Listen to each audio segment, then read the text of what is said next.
जय हिंद साथियों। स्वागत है आप सभी का हमारे YouTube चैनल ज्ञान आरबीएल में। साथियों, हम आपको बता दें कि जो भी आपके एग्ज़ाम लगे हुए हैं, चाहे वो यूपी पुलिस हों, यूपी पुलिस के रेडियो ऑपरेटर के हों, या फिर आपके वीडियो के, या फिर जूनियर असिस्टेंट, मतलब कोई भी एग्ज़ाम लगा हो साथियों, उसके लिए हम संपूर्ण पॉलिटी की क्लास लेकर आ रहे हैं। कॉन्स्टिट्यूशन दोस्तों पढ़ा रहे हैं आप सभी के लिए। तो एक बार आप इसको संपूर्ण पढ़ लीजिएगा, उसके बाद दोस्तों आपको कभी पढ़ने की आवश्यकता नहीं पड़ेगी। तो साथियों, आज हम देखने वाले हैं उच्च न्यायालय। ठीक है, उच्च न्यायालय देखने उससे पहले बता दें कि अगर पहली बार आप जुड़े हैं चैनल पे तो सब्सक्राइब कर लीजिएगा और जाइए हमारे प्लेलिस्ट पर। और साथियों, जैसे ही आप हमारे प्लेलिस्ट पे आएंगे वहां आपको दिखेगा कि संपूर्ण भारतीय संविधान, इस प्लेलिस्ट में आपको संपूर्ण भारतीय संविधान की वीडियो एक क्रम में लगी हुई मिल जाएंगी। उसके अलावा साथियों, मैं आपको बता दूं कि संपूर्ण हिंदी भी हमने पढ़ाई है सभी एग्जाम्स के लिए। जैसे आप यूपी ट्रिपल एससी किस एग्जाम की तैयारी कर रहे हैं, चाहे वो वीडियो हो, जूनियर असिस्टेंट हो, दोस्तों आप इस वाले प्लेलिस्ट को अच्छे से पढ़ लीजिएगा। और या फिर दोस्तों आप उत्तर प्रदेश पुलिस या यूपी रेडियो ऑपरेटर की क्लासेस लेना चाहते हो दोस्तों, तो ये वाली प्लेलिस्ट आप पढ़ लीजिएगा। बहुत ही शानदार तरीके से हमने पढ़ाया है। इसके अलावा दोस्तों उत्तर प्रदेश स्पेशल भी हमने पढ़ाया, तो जा करके एक बार आप अवश्य देखिएगा। चलिए शुरू करते हैं वीडियो को। तो साथियों, आज हम बात करेंगे उच्च न्यायालय।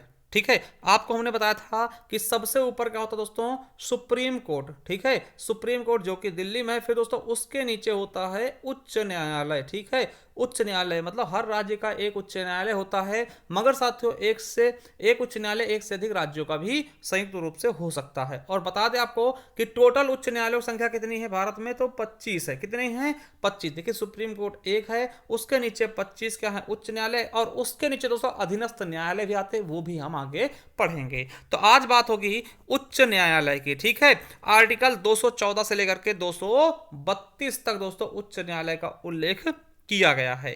चलिए अब बात करते हैं दोस्तों उच्च न्यायालय की। तो भारत की एकीकृत न्यायिक व्यवस्था के पदानुक्रम सोपान में उच्च न्यायालय उच्चतम न्यायालय से नीचे, हमने बताया कि उच्च न्यायालय जो है वो उच्चतम न्यायालय से नीचे है। परंतु साथियों याद रखेंगे कि राज्यों के स्तर पर सर्वोच्च न्यायपालिका, यानी कि किसी राज्य की अगर बात करते हैं वहां पे सबसे बड़ी न्यायपालिका उच्च न्यायालय होती है। अगर देश की बात करेंगे सबसे बड़ा क्या होगा, उच्चतम न्यायालय होगा, यानी सर्वोच्च न्यायालय होगा। अगर किसी राज्य की बात करेंगे ना, तो राज्य विशेष की, तो दोस्तों उसमें उच्च न्यायालय सबसे बड़ा न्यायालय होगा, सर्वोच्च न्यायपालिका होगी। ठीक है, चलिए अब आपको मैं बता दूं, आपसे पूछ सकता है सबसे पहले दोस्तों कहां उच्च न्यायालय की स्थापना की गई। तो याद रखेंगे भारत में उच्च न्यायालय का गठन सर्वप्रथम 1862 में, दोबारा सुन लीजिएगा कि सबसे पहले दोस्तों 1862 में 3 उच्च न्यायालय की स्थापना की गई थी। कहां कहां, कलकत्ता, बंबई और मद्रास। कब दोस्तों, सर्वप्रथम 1862 में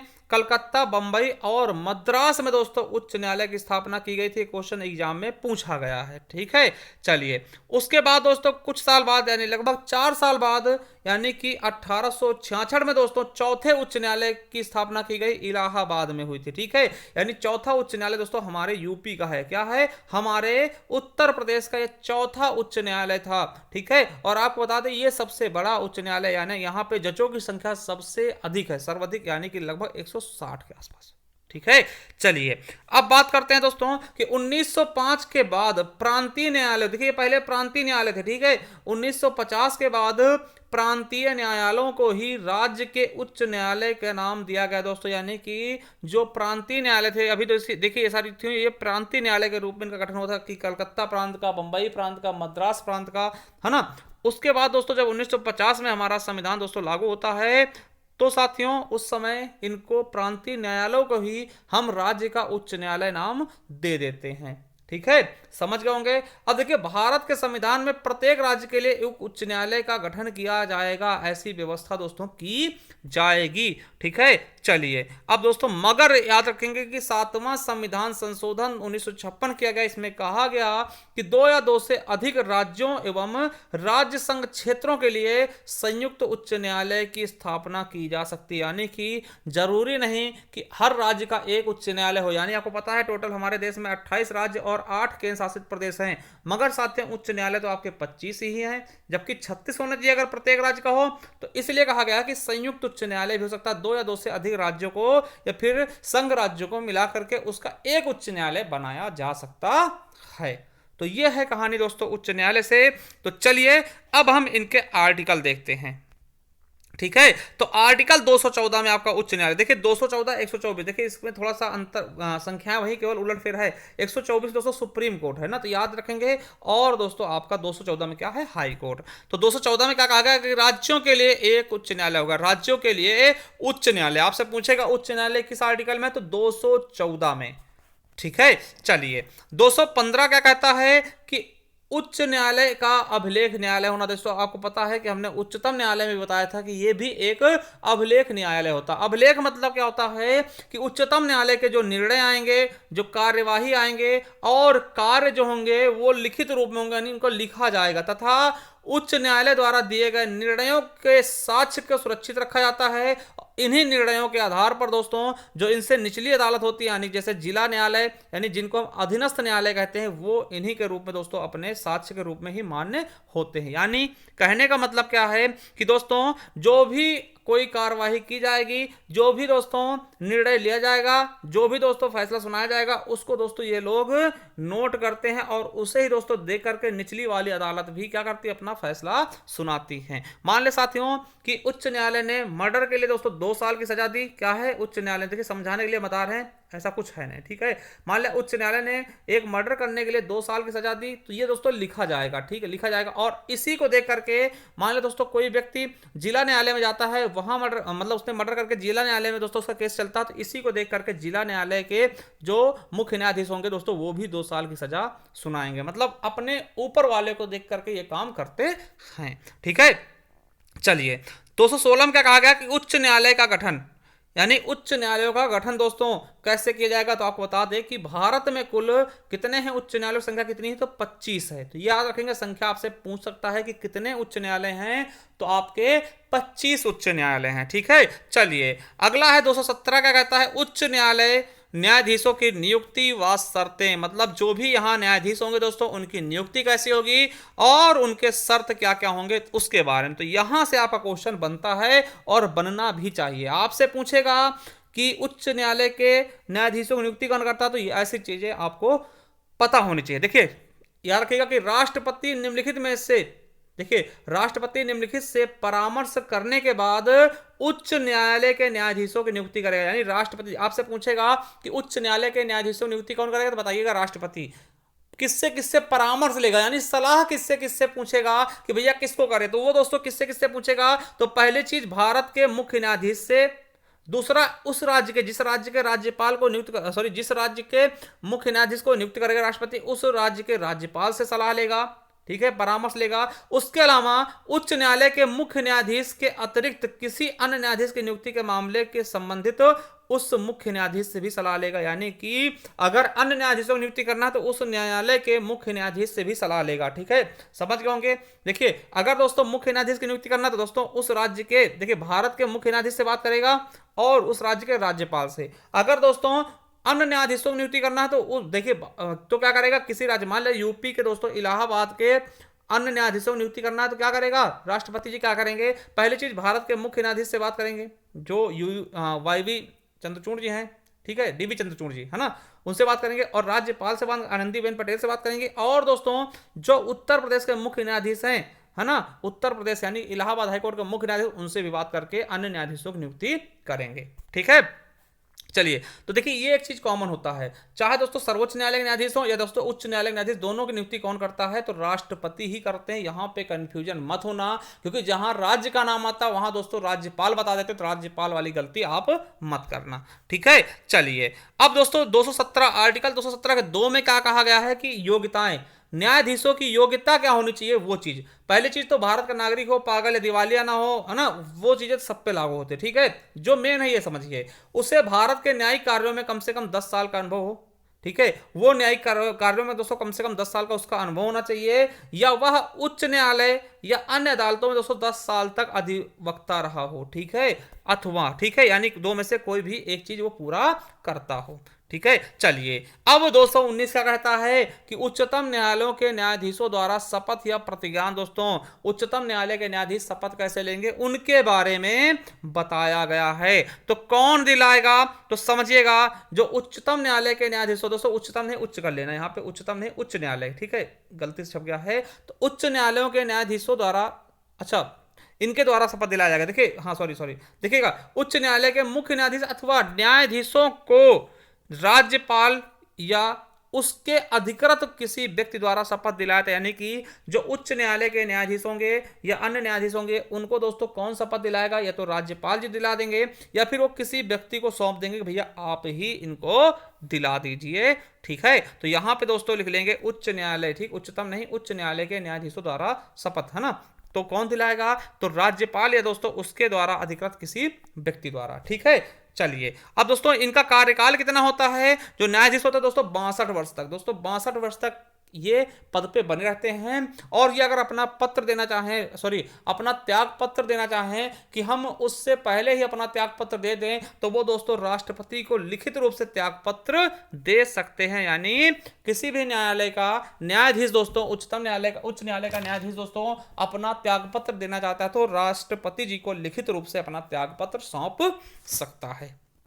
ठीक है, चलिए अब दोस्तों अनुच्छेद 220 का कहता है कि स्थायी न्यायाधीश रहने के पश्चात विधि व्यवसाय का निर्बंधन। दोस्तों अगर आप कहीं पर दोस्तों स्थायी न्यायाधीश हैं तो आप दोस्तों कोई मतलब कि प्राइवेट मतलब कि कोई केस अलग से नहीं लड़ सकते दोस्तों, वो निर्बंधन कहा गया है। ठीक है, चलिए आर्टिकल दोस्तों आर्टिकल 231 का 221 का कहता है कि न्यायाधीशों का वेतन, मतलब जो हमारे न्यायाधीश होंगे उच्च न्यायालय के न्यायाधीशों का वेतन क्या होगा, तो मैं आपको बता दूं जो उच्च न्यायालय का मुख्य न्यायाधीश होता है दोस्तों उसको मिलेंगे 2.5 लाख रुपए। ठीक है, जो उच्च न्यायालय का मुख्य न्यायाधीश होगा उसको मिलेंगे दोस्तों 2.5 लाख रुपए, और इसके अलावा जो अन्य न्यायाधीश होते हैं उनको 2,25,000 रुपए ही मंथली मिलेंगे। ठीक, तो वेतन भी समझ गए, 2.5 लाख मुख्य न्यायाधीश जी को और अन्य न्यायाधीशों को कितना, 2,25,000। चलिए अब आर्टिकल 222 का कहता है, देखिए आर्टिकल 222 क्या कहता है कि एक न्यायालय से दूसरे न्यायालय में न्यायाधीशों का अंतरण। ठीक है, मतलब कि इसमें कहा क्या गया है कि भारत के मुख्य न्यायाधीश से परामर्श के बाद राष्ट्रपति एक न्यायाधीश का स्थानांतरण एक उच्च न्यायालय से दूसरे उच्च न्यायालय में कर सकता है। यानी कि आपको बता दें कि जो मान लो दोस्तों जो उच्च हाई कोर्ट है ना, हाई कोर्ट सॉरी जो हाई कोर्ट है ना, हाई कोर्ट में दोस्तों कोई जज हैं, देखिए मान लो इलाहाबाद हाई कोर्ट में कोई जज है दोस्तों, इनको राजस्थान के हाई कोर्ट में दोस्तों भेजना है तो वो ट्रांसफर कर सकता है कौन, मुख्य न्यायाधीश। भारत का जो मुख्य न्यायाधीश होगा वो किसी भी जज को कहीं भी ट्रांसफर कर सकता है, किसके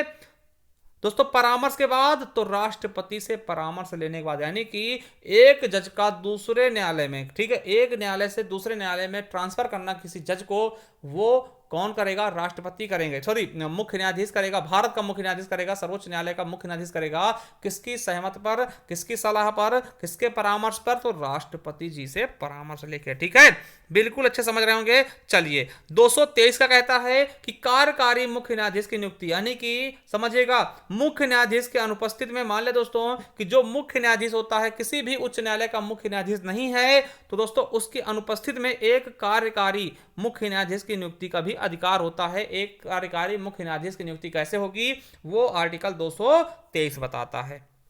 ठीक है, चलिए अगला है 224 अन्य न्यायाधीशों की नियुक्ति। देखिए मुख्य न्यायाधीश अन्य न्यायाधीशों की नियुक्ति कर सकता है जब गणपूर्ति का अभाव हो, परंतु उनका कार्यकाल केवल 2 वर्ष तक का ही रहेगा।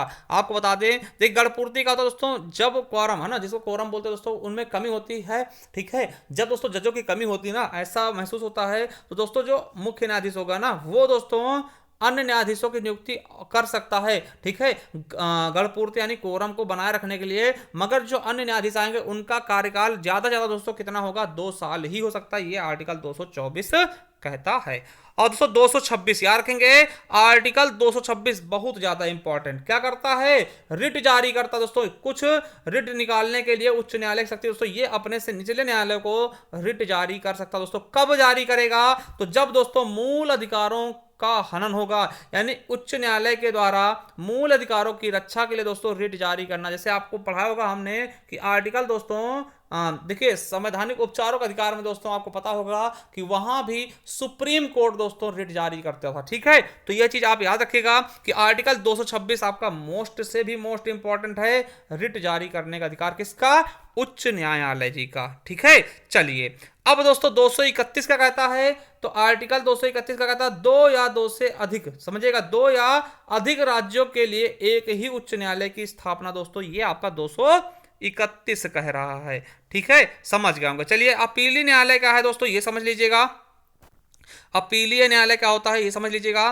देखिए, उच्च न्यायालय एक अपीलीय न्यायालय, देखो अपना उच्च न्यायालय है दोस्तों, हर राज्य का उच्च न्यायालय एक अपीलीय न्यायालय। अपीलीय मतलब क्या होता है दोस्तों, अपील करना। मान लिया छोटे से न्यायालय में आपको सजा सुनाई गई है, तो आप उससे बड़े वाले न्यायालय में अपील कर सकते हैं ना।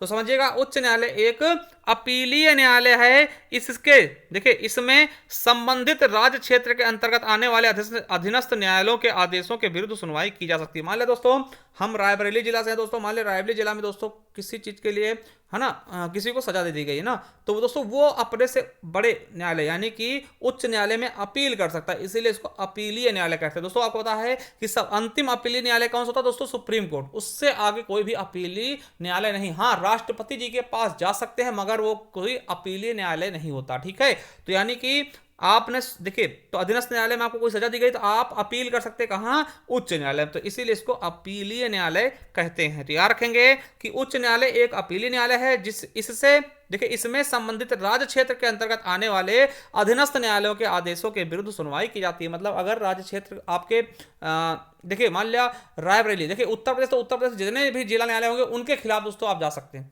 ठीक है, तो ये चीज समझ लीजिएगा। देखिए, इसके अंतर्गत दीवानी और आपराधिक दोनों प्रकार के मामलों की सुनवाई की जाती है। देखिए, दीवानी क्या होते हैं दोस्तों, जिनमें दोस्तों आप किसी का मर्डर नहीं करते। मान लो दोस्तों आपका क्या हो गया, तलाक हो गया, तो इसमें दोस्तों हर्जाना या खर्चाना देना पड़ता है, इसमें आपको सजा नहीं होती ना। तलाक हो गया, ठीक है, जमीन संबंधी दोस्तों मामला है, तो वो सब चीजें दीवानी होती है। आपराधिक क्या होती है, मर्डर वर्डर ना। तो आपको बताते हैं, इसके अंतर्गत दीवानी और आपराधिक दोनों प्रकार के मामलों की सुनवाई की जाती है। और मैं आपको बता दूं, जिन मामलों में जनपद न्यायालय ने 7 साल की सजा सुनाई हो, ठीक है, 7 वर्ष की सजा सुनाई हो, उसके विरुद्ध उच्च न्यायालय में अपील की जा सकती है। तो समझ गए होंगे दोस्तों बहुत ही अच्छे से। चलिए दोस्तों, अब देखिए, अगले वीडियो में हम क्या देखेंगे, जो आपके 25 उच्च न्यायालय हैं, ठीक है, उनके नाम देख लेंगे, और इसके अलावा अधीनस्थ न्यायालय को पढ़ लेंगे। क्या, अधीनस्थ न्यायालय को पढ़ लेंगे, और ये आपका भाग 6 भी पूर्णतया समाप्त हो जाएगा। ठीक है, और आपको बता दें कि इसके बाद लगभग दोस्तों आपका 70% कोर्स समाप्त हो चुका है संविधान का। चलिए दोस्तों, थैंक यू। अगर पसंद आया वीडियो तो लाइक करिएगा, और जाइए प्लेलिस्ट पर, वहां आप अच्छे से पढ़ लीजिएगा। थैंक यू, धन्यवाद।